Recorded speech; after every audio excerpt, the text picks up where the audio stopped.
हमारे चैनल को सब्सक्राइब करें और बेल आइकन दबाएं।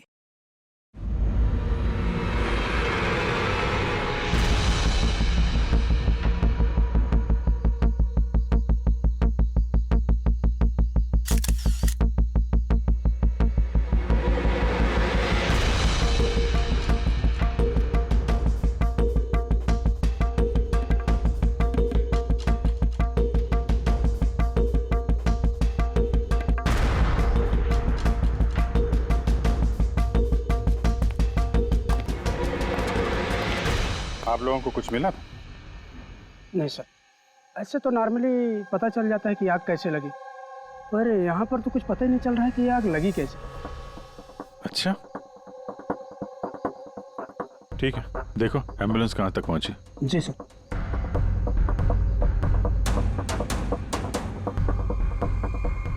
बहुत बुरी तरह से झुलस गया। कमाल है, कुछ पता ही नहीं चल रहा है कि आग कैसे लगी है।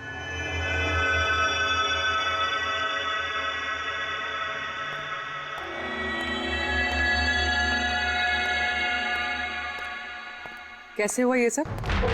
सब कुछ तो बिल्कुल ठीक था, पता नहीं ये आग कहाँ से लग गई। इतने सारे लोगों की बद्दुआएं तो लगेंगी ना। क्या कहा तुमने? पता चला था सर कि दिलीप साहब किसी कोर्ट के केस में फंसे हुए थे। काफी बड़ा चक्कर था, लेकिन अभी कुछ दिन पहले छूट भी गए थे। काफी लोग नाराज भी थे इस बात से। कहीं इसी चक्कर में किसी ने दिलीप को मार तो नहीं दिया? नहीं, कोर्ट ने बरी कर दिया था मेरे पति को, उन्होंने कुछ भी नहीं किया। क्या केस क्या था? 9 साल पहले जीजू के थिएटर में आग लग गई थी, जिसके कारण कुछ लोगों की मौत हो गई थी और सारा इल्जाम जीजू पर आ गया था। ऐसे कैसे हवा में आग लग सकती है? जरूर किसी की प्लानिंग है।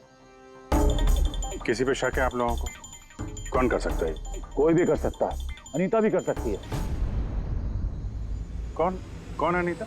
टोनी की वाइफ, और वो आज यहाँ आई भी थी।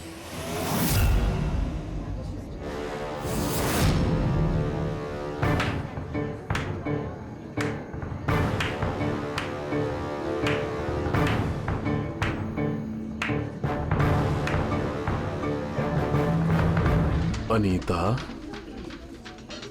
दूसरों का घर बर्बाद करके अपने परिवार के साथ खुशियां मनाई जा रही हैं। वेरी गुड, वेरी गुड, वाह। लेकिन एक बात याद रखना, उन लोगों की तरह तुम भी तड़प तड़प के मरोगे। सिक्योरिटी! ए चुप! आवाज नीचे। निकालो उसको बाहर, निकालो! आउट! लगता है तुम दोनों अपने अंजाम से वाकिफ नहीं। तुम्हारा बुरा समय अब शुरू हो गया है, याद रखना। तूने जो किया है ना मेरे टोनी के साथ, याद रखना, इसके बाद तू नहीं बचेगा। सुना तूने? ले जा इसको। तू नहीं बचेगा, नर्क में चलेगा तू। अरे देख क्या रहा है, ले जा इसे। नर्क में चलेगा तू, तड़प तड़प के चलेगा, याद रखना। अरे जा।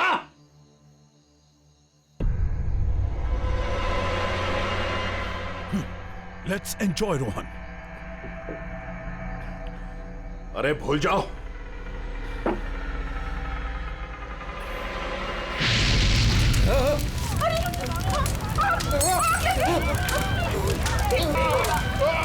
दिलीप और रोहन जिस केस में फंसे थे, उसी केस में कोर्ट ने टोनी को सजा दी थी। अच्छा, किस किस को पता था कि आप लोग यहाँ रेस्टोरेंट में आने वाले हैं? पता नहीं सर। अच्छा, दिलीप जी के आने से पहले इस चेयर के आसपास किसी को देखा था क्या? किसी अनजान आदमी को? नहीं सर, किसी को नहीं देखा सर। ये टेबल किसने रिजर्व किया था? दिलीप जी का फोन आया था, कह रहे थे कि हमारे लिए टेबल रिजर्व रखो। हमेशा यहीं बैठते थे, इसी टेबल इसी चेयर पर। रेगुलर कस्टमर थे हमारे। किसी को पहले से पता था कि दिलीप यहाँ इसी टेबल पे बैठेगा? सर, कुर्सी के पास तो ऐसी कोई चीज नहीं है जिससे आग लग सकती हो। कमाल की मिस्ट्री है यार। सीसीटीवी कैमरा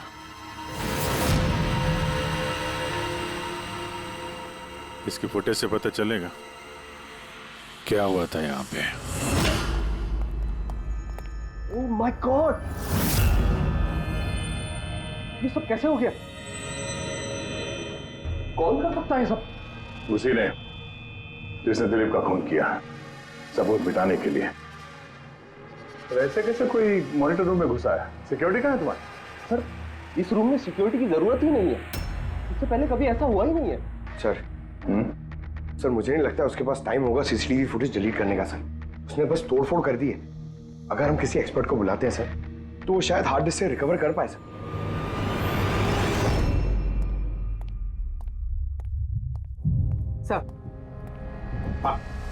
सर 9 साल पहले दिलीप और रोहन का एक थिएटर था जिसमें आग लग गई थी। एग्जिट और एंट्री डोर बंद होने की वजह से इस आग में 12 लोग जल के मर गए थे। विक्टिम्स की फैमिली ने केस किया तो इन्वेस्टिगेशन में पता चला कि उस वक्त एक गार्ड ड्यूटी पे था। हाँ, टोनी। हाँ सर, कोर्ट में साबित हो गया कि टोनी ने बहुत शराब पी रखी थी और शराब के नशे में वो इतना धुत था कि वो इमरजेंसी एग्जिट भी खोल नहीं पाया। हाँ, बस टोनी की बीवी अनीता ये मानने को तैयार ही नहीं कि गलती टोनी की है। सर सिर्फ उसका ही नहीं, बहुत सारे न्यूज़पेपर आर्टिकल्स ने भी कोर्ट के इस फैसले के खिलाफ आवाज उठाई थी। जब ये हादसा हुआ था उस वक्त दिलीप और रोहन के खिलाफ सॉलिड एविडेंसेस थे, लेकिन फिर केस चलता रहा। 9 साल हो गए। कुछ विटनेसेस ने गवाही बदल दी और कुछ कंट्री से बाहर चले गए।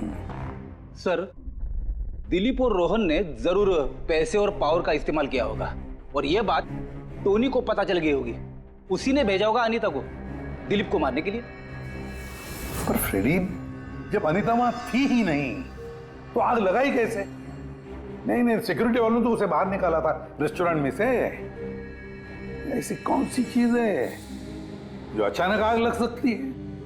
सर शायद डॉक्टर सालुंके हमारी मदद कर सके, या फिर अनीता।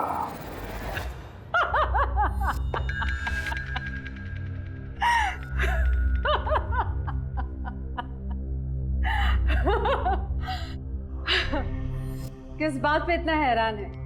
मेरी हंसी पे? क्या दिलीप की मौत पे? दिलीप की मौत पे तुम इतना खुश क्यों हो रही हो? अब मैं खुश नहीं होंगी तो और कौन होगा? कल रात रेस्टोरेंट से निकलने के बाद तुम कहाँ गई थी? जेल, अपने पति से मिलने। वार्डन के पास सारे रिकॉर्ड हैं, आप चाहें तो चेक कर सकते हैं। वो तो हम करेंगे, और ये भी कि आखिर तुमने वो आग लगाई कैसे? कोई काला जादू किया तुमने? दिलीप को अचानक आग कैसे लग गई? काला जादू आता तो जरूर करती, पर मैं बहुत खुश हूं। ये दिलीप भी उसी तरह तड़प तड़प के मरा है जिस तरह 9 साल पहले वो बेकसूर लोग मरे थे, जिसकी सजा मेरा पति टोनी भुगत रहा है। तुम ये कैसे कह सकती हो कि टोनी की गलती नहीं थी? तुम तो वहां थी नहीं। मैं वहां नहीं थी, लेकिन टोनी यहाँ था। उस दिन उसकी तबीयत खराब थी। उसने अपने मालिकों से, रोहन और दिलीप से कहा, वो जल्दी घर आ गया आग लगने से पहले। गलती उन दोनों की थी। अरे पुराना दरवाजा ठीक ही नहीं करवाया, जिसके कारण वहां आग में वो लोग झुलस के रह गए। मेरे पति की गलती नहीं थी, उन दोनों की थी। तो बहुत गुस्सा आया होगा ना तुम्हें? दोनों को मारने का भी मन किया होगा। 12 लोग मरे हैं वहां। मुझसे कहीं ज्यादा गुस्सा उन लोगों के परिवार वालों को आया होगा, पर वो बहुत खुश होंगे अब दिलीप की मौत की खबर सुनके। बहुत खुश होंगे। वो लोग और भी खुश हो जाएंगे जब रोहन चल के मरेगा।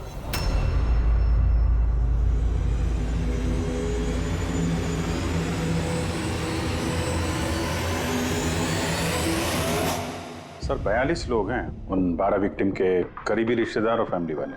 सस्पेक्ट ज्यादा और वक्त कम।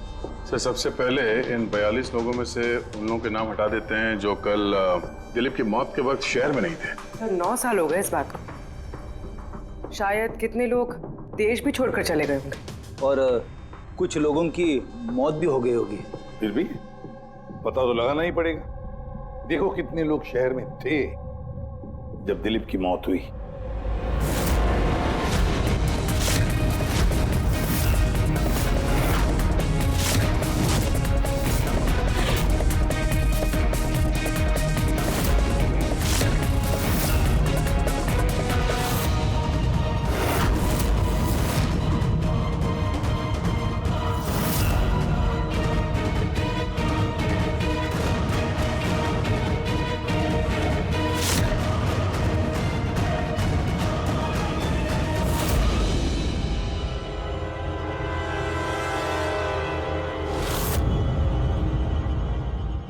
हाँ पंकज, कितने बजे?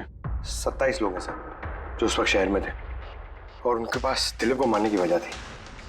ठीक है, बुलाओ सबको ब्यूरो में, देखते हैं क्या कहानी सुनाते हैं ये लोग अपनी बेगुनाही की। जेम्स, तुम्हारे पिताजी 9 साल पहले थिएटर में लगी आग में जलकर मर गए, है ना? Yes sir. आपके हस्बैंड फिल्म अकेले देखने गए थे? उस दिन मैं बिजी थी, इसलिए वो अकेले ही चले गए। कल रात कहाँ पर थे तुम? सर मैं अपने फ्रेंड्स के साथ था। सर मैं पासपोर्ट ऑफिस गया था। उन दोनों को मैं ऐसे बच के नहीं जाने दूंगी। तो क्या किया तुमने? सोचा कि दिलीप से फेस टू फेस मिलूंगा और उससे पूछूंगा कि तुमने ऐसा क्यों किया। सर उसके बाद मैं अपने फ्रेंड के साथ घर पे गया। मैं अपनी वाइफ के साथ मॉल में था। सर आप मेरे फ्रेंड से पूछ सकते हैं। सर मैं उससे मिलता तो रेस्टोरेंट तक जिंदा नहीं पहुंच पाता। दिलीप को उसके किए की सजा मिल गई। मुझे मालूम चला रेस्टोरेंट से कि दिलीप के साथ क्या हुआ तो दिल को सुकून मिला सर। अब बचा रोहन, उसको भी उसके किए की सजा जरूर मिलेगी। अब इन 27 लोगों में से उन लोगों के नाम रहने दो जो घुमा फिरा के जवाब दे रहे थे और जिन्होंने अपने जवाब पहले से ही तैयार करके रखे थे।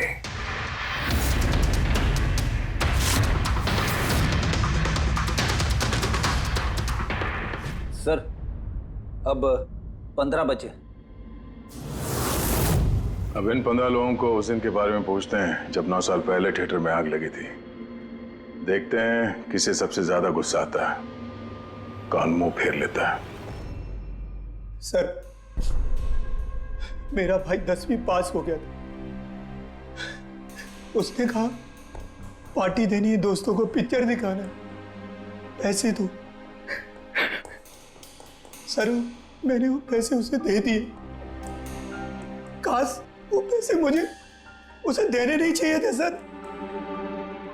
जिसने भी ये किया बहुत अच्छा किया। आज मैं खुश हूं,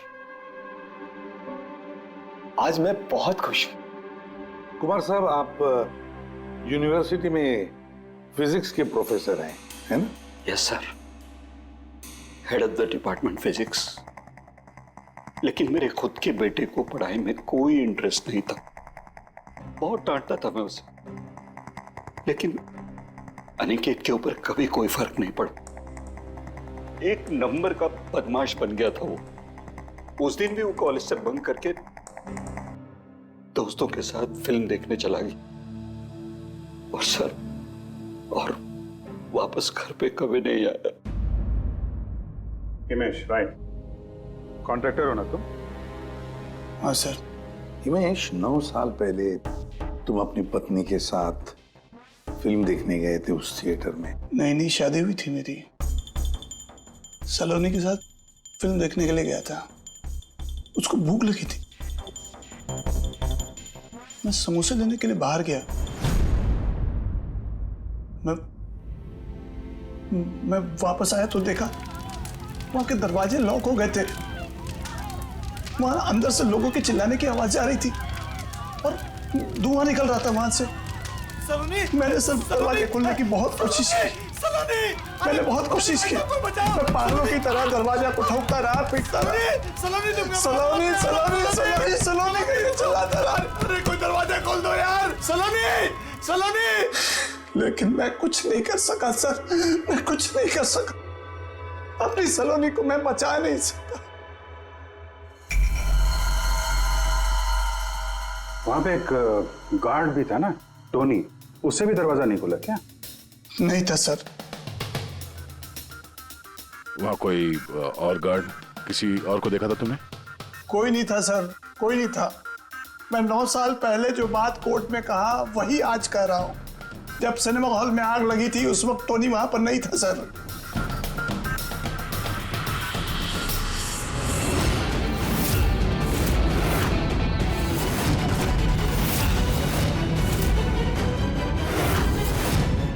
सर ये हैं हमारे फाइनल 15 सस्पेक्ट जो दिलीप को मार सकते हैं। सो कॉप्स कह रहे थे कि फायरमैन को भी पता नहीं चला कि आग का एग्जैक्टली सोर्स क्या था। उन लोगों को तो जनरली ढूंढ कर पता चल जाता है कि वहां पर ऐसी कौन सी चीज थी जो तुरंत आग पकड़ती है, लेकिन उन्हें पता नहीं चला।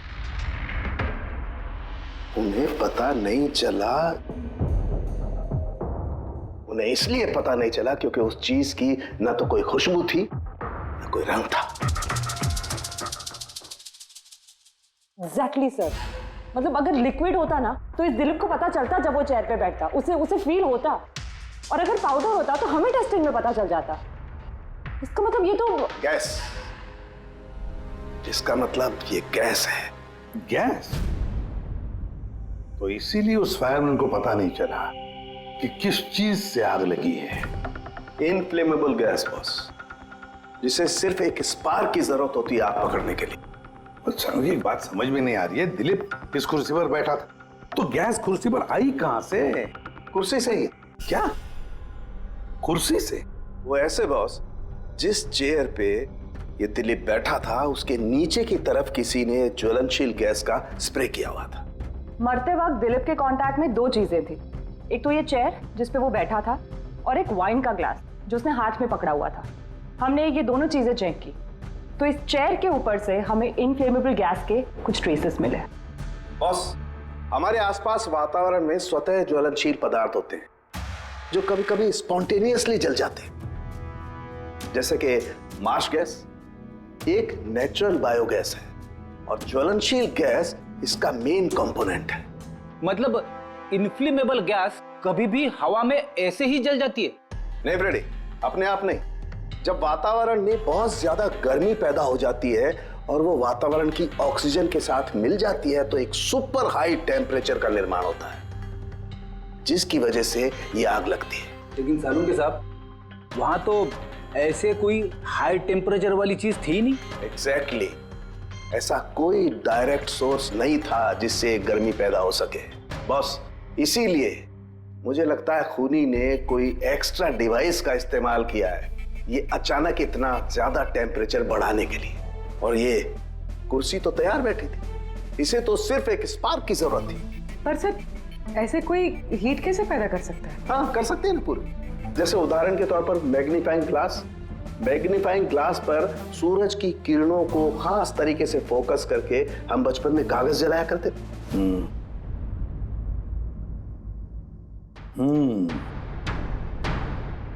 लगता है इस रेस्टोरेंट में फिर से जाना पड़ेगा, पता लगाना पड़ेगा किस चीज से आग लगी है।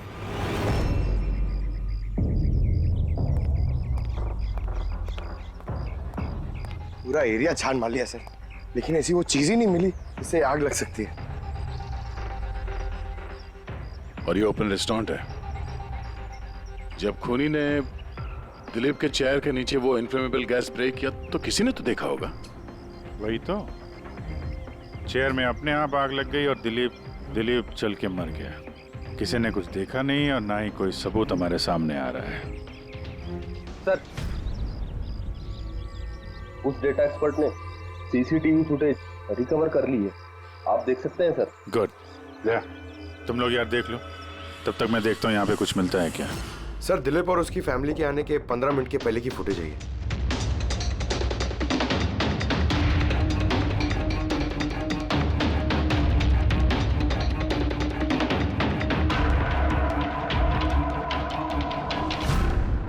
ये कुर्सी चेंज कर रहा है। इसका कोई दूसरा एंगल है क्या? इसी टाइम का चेक कर। एक मिनट सर।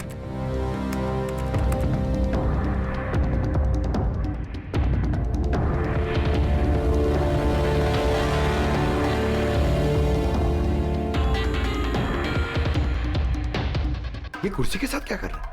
गैस स्प्रे कर रहा है क्या? हाँ, उसने अपने चेयर पे गैस स्प्रे किया और उसने अपनी कुर्सी को उस कुर्सी से बदल दी जिस पे दिलीप बैठने वाला था।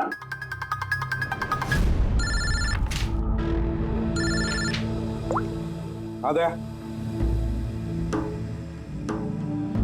अच्छा, great, good work, good work. क्या हुआ सर? जिसने भी दिलीप की कुर्सी के साथ छेड़खानी की ना, उसका पता चल गया है। वो एक आदमी है, उसका मिलता जुलता हुलिया भी मिला है। अब देखते हैं, जया भेजने वाला है फोटोग्राफ।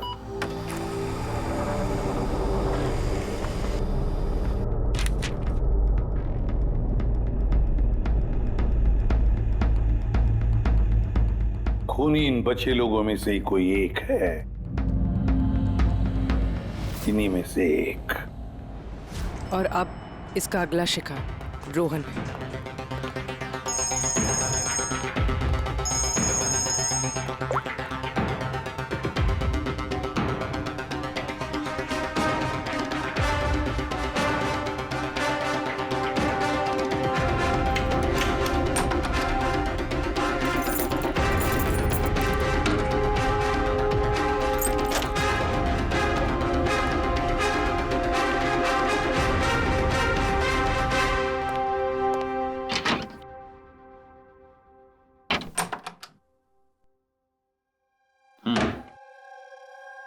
मुझे लगता है कोई मेरी और दिलीप की रिहाई से खुश नहीं है।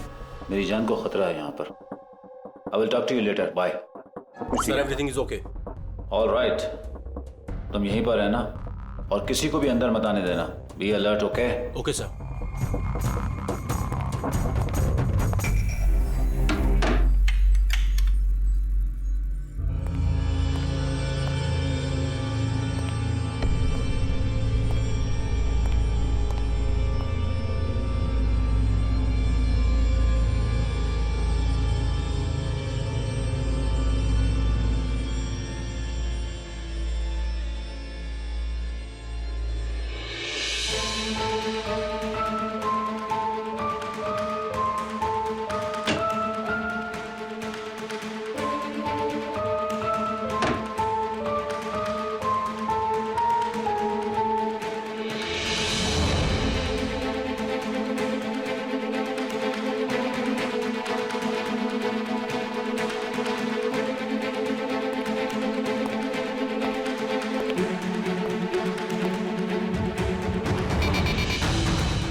बचाओ, बचाओ,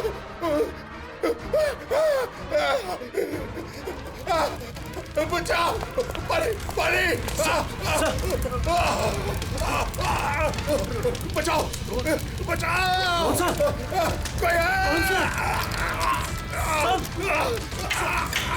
कौन सा? बचाओ, पानी, पानी, कौन सा?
क्या हुआ यहाँ पर और कैसे?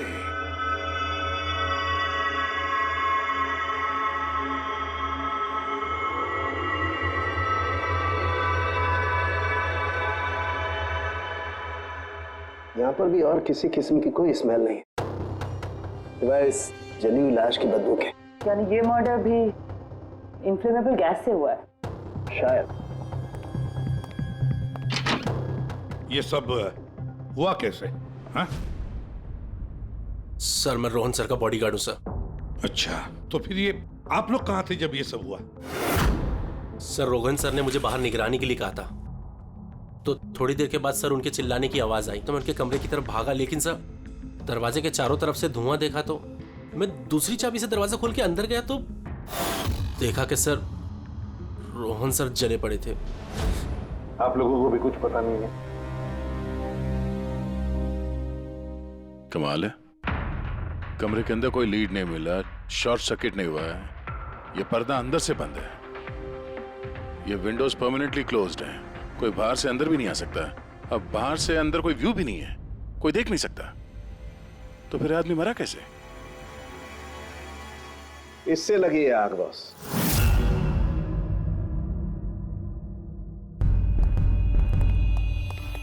ये इस चीज से? ये है क्या सर? फिलामेंट है। फिलामेंट? इलेक्ट्रिक बल्ब के अंदर का फिलामेंट। और जब इस फिलामेंट में इलेक्ट्रिक करंट पास होता है तो ये गर्म होकर के लाल हो जाता है। बॉस, टूनी ने भी इसी टेक्निक का इस्तेमाल किया है उस ज्वलनशील गैस को जलाने के लिए। पर वहां रेस्टोरेंट में जहां पर दिलीप की मौत हुई थी, वहां पर तो हमें ऐसा कोई फिलामेंट वगैरह नहीं मिला। बॉस, इतनी छोटी सी चीज है, वो खुली जगह है, उड़ गई होगी शायद कहीं, लेकिन यहाँ तो पूरा कमरा बंद है, इसीलिए पलंग के नीचे मिल गया मुझे। लेकिन सर, फिलामेंट से करंट पास होने के लिए वायर्स का कोई ना कोई कनेक्शन तो होना चाहिए ना बेड तक। होगा, यही कहीं होगा जरूर। तो पूरा बेड चेक कर लिया हमने, कमरा चेक कर लिया, ऐसा तो यहाँ पे कुछ भी नहीं मिला सर। दया, वो दरवाजा कैसा? मैनेजर। Yes sir. वो दरवाजा कहाँ खुलता है? सर दूसरा रूम है जो इस रूम से कनेक्टेड है सर। अब वैसे ये रूम सील्ड रहता है, इसे कोई खोलता नहीं सर। खोलो दरवाजा। Yes sir. आइए सर।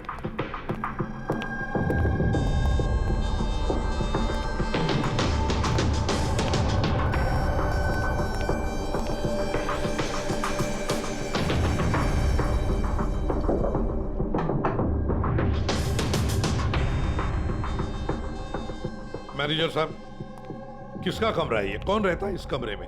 गेस्ट है कोई सर, डिटेल्स चेक करनी पड़ेगी। मंगाओ। Okay sir.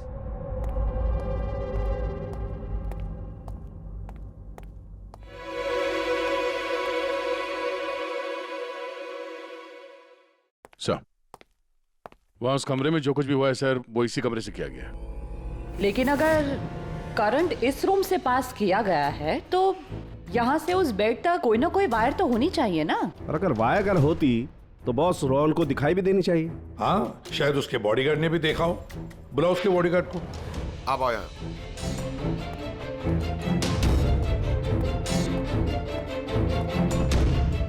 एक बात बताओ, जब तुम रोहन के कमरे में आए थे तब कोई वायर देखी यहाँ इस दरवाजे से उस कमरे में जाते हुए?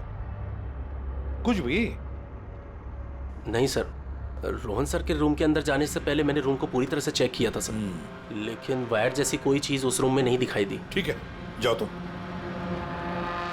जो कुछ भी हो दया, खूनी ने इसी दरवाजे का इस्तेमाल किया। इस दरवाजे से वो रोहन के इस कमरे में आया, उसने बेड पर इन्फ्लेमेबल गैस स्प्रे किया और किसी भी तरह से फिलामेंट को करंट दे दिया। बस फिलामेंट गर्म हो गई और इन्फ्लेमेबल गैस ने आग पकड़ ली, रोहन की मौत हो गई। बस एक बात पक्की है, ये जो कोई भी है उससे इलेक्ट्रिक और केमिकल्स की बहुत अच्छी जानकारी है। प्रोफेसर कुमार, फिजिक्स का प्रोफेसर कुमार, उससे बढ़कर और कौन जान सकता है इस सारे मामले में? दया, अच्छा, इस प्रोफेसर कुमार से मिल लो। अच्छा दया, मैं भी चलता हूं तुम्हारे साथ।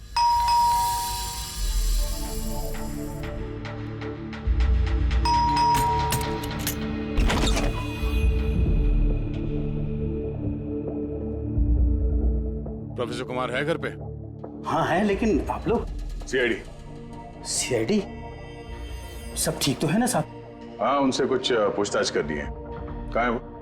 बाहर बच्चों को पढ़ा रहे हैं, मैं बुला के लाता हूँ। कोई बात नहीं, हम देखते हैं।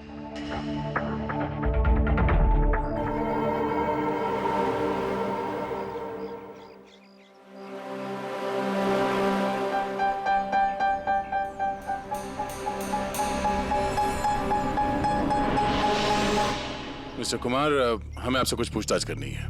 पूछिए, क्या पूछना है? इसे पहचानते हैं आप? ये तो फिलामेंट है। गुड, सही पहचाना आपने। आपको पता ही है फिलामेंट हमें कहाँ से मिला? ये तो आप ही को पता होगा कहाँ से मिला आपको। रोहन के पेड़ के नीचे से। कल रात उसी पेड़ पे रोहन जल के मर गया। व्हाट? रोहन की भी डेथ हो गई?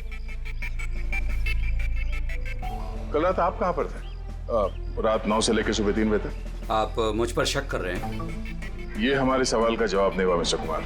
कल मैं पूरा दिन और पूरी रात घर पे ही था। कोई गवाह? जी हाँ, मेरा नौकर रामू और विकास। Please come here.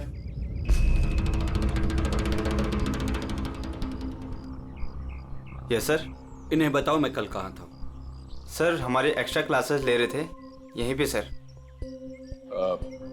कितने बजे से कितने बजे तक? सर शाम के 6 बजे से सुबह के 5:30 बजे तक। सर हमारे एग्जाम आने वाले हैं ना, तो हमने इस सर को रिक्वेस्ट किया था एक्स्ट्रा क्लासेस लेने के लिए। ठीक है सर, तुम जाओ बेटा। सर मेरे 5 स्टूडेंट्स और भी हैं जो कल सुबह 9 बजे से लेकर 5:30 बजे तक हमारे साथ थे। कहें तो उनको बुला लूं? ठीक है। अब मैं जा सकता हूं सर, बच्चों को पढ़ाना है। Please please. Thank you.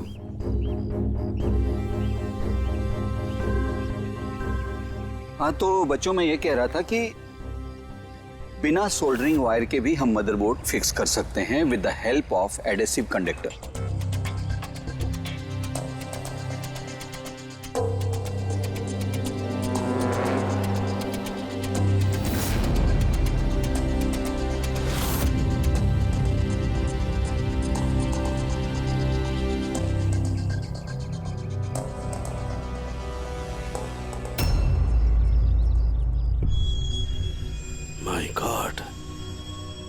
My God यार, ये क्या बात? क्या?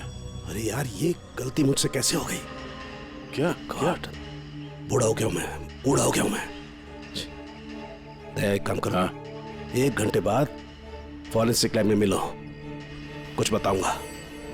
1 घंटे बाद। अरे वो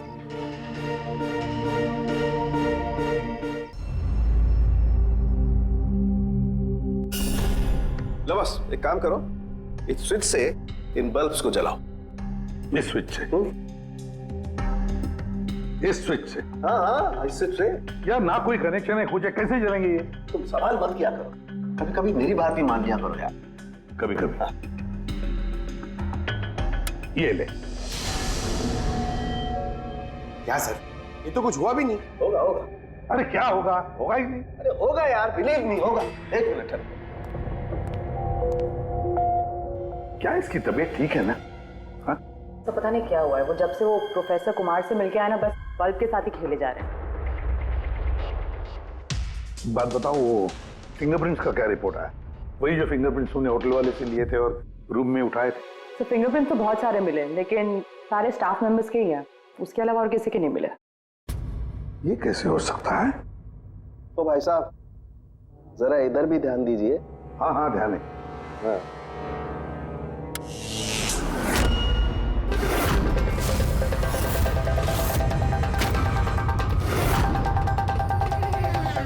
अरे सर, ये बल्ब जलने कैसे लगे? क्या बात है सालू के साहब, बिना वायर के सारे बल्ब जला दिए। लेकिन सालों के सब ये सब आपने किया कैसे? ठीक वैसे ही हुआ ये फ्रेडी, जैसे कि खूनी ने किया था उस दिलीप की कुर्सी पे और रोहन के बेड पे।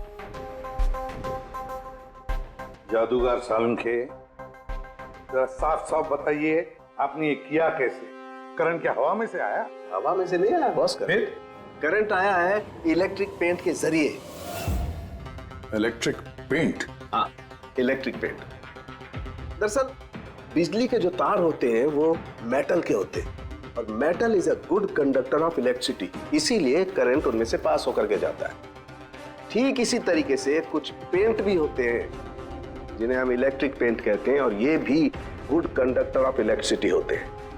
इनमें से भी इलेक्ट्रिसिटी पास हो सकती है और कमाल की बात यह है कि ये किसी भी कलर में मिल सकते हैं, जो आसानी से किसी भी बैकग्राउंड में मर्ज भी हो सकते हैं। ओह, इसीलिए हमें होटल रूम में और रेस्टोरेंट में कुछ दिखा नहीं सर। Exactly that.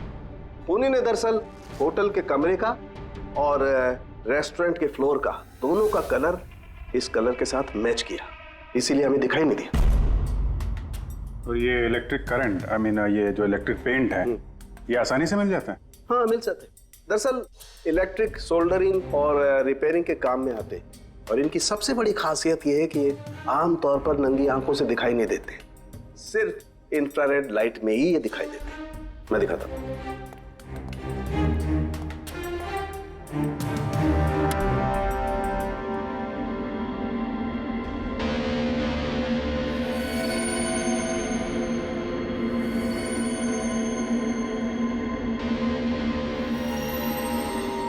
देखा बॉस? हाँ, खूनी ने भी ऐसे ही इस इलेक्ट्रिक पेंट का इस्तेमाल किया और ये सर्किट बनाया।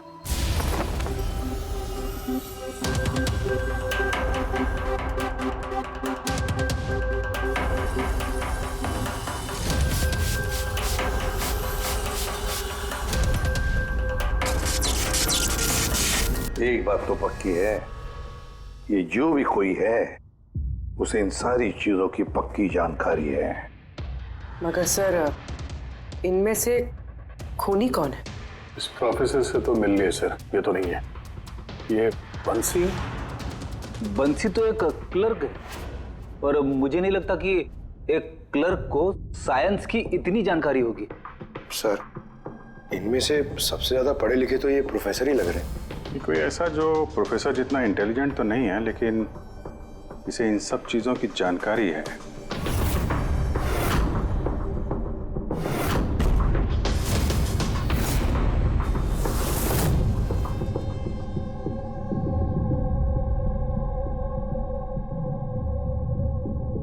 वो ये है अभिजीत, ये है वो।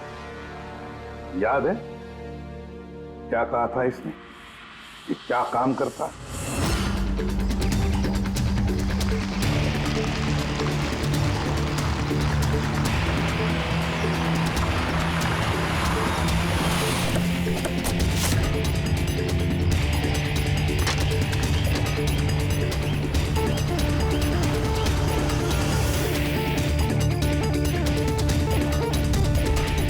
चले ससुराल।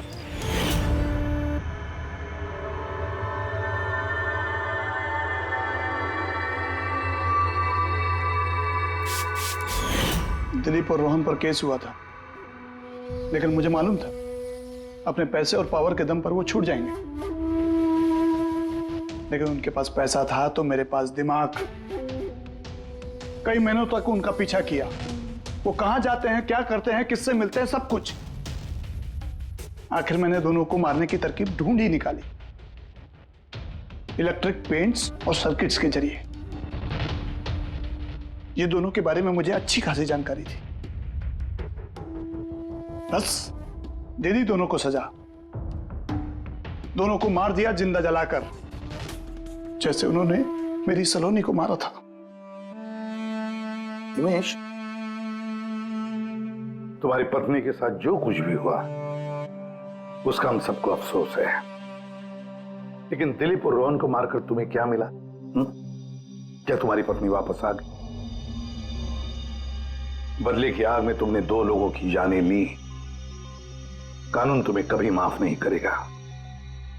तुम्हें कड़ी से कड़ी सजा होगी।